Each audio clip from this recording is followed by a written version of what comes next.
when you're in love, there may be illogical or irrational aspects to the relationship that on paper don't really make sense. For example, when Chase and I were young, when we were in college, we did 4 years of long distance. You could look back on that as an outsider and say, you guys are so young. Like, go experience other things. You're in college. Go be free, be single, learn about yourself. And long distance is so hard. Why would you want to do that? And yeah, all of those things are true. And I could even give that advice to a friend of mine or something, or right. to a younger cousin or something, or a niece or a nephew, for sure. I see the logic in it.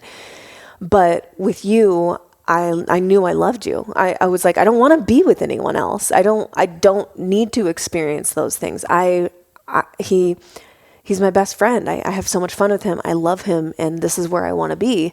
I think another example is when we got back together after our divorce.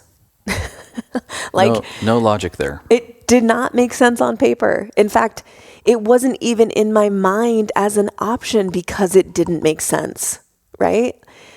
But I couldn't deny how I felt around you.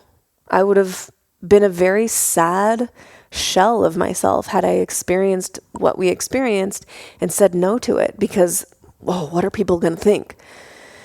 So I'm not saying that if there are parts that don't make sense, that it's automatically love, but love transcends. It transcends logic and reason and rationale sometimes.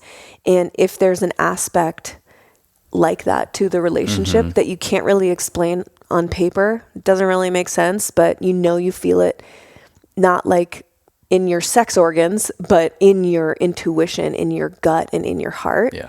I think that's a good sign. Yep, 100%. And the last two, I'm going to do rapid fire here. They're kind of funny, but they do apply. I know I love you. I know I'm in love with you because I'd rather smell your farts than anyone else's. It's true. Like, if we're in a room and I smell a fart, I'm like, oh God, sick. and then like ask Chase, like, did you fart?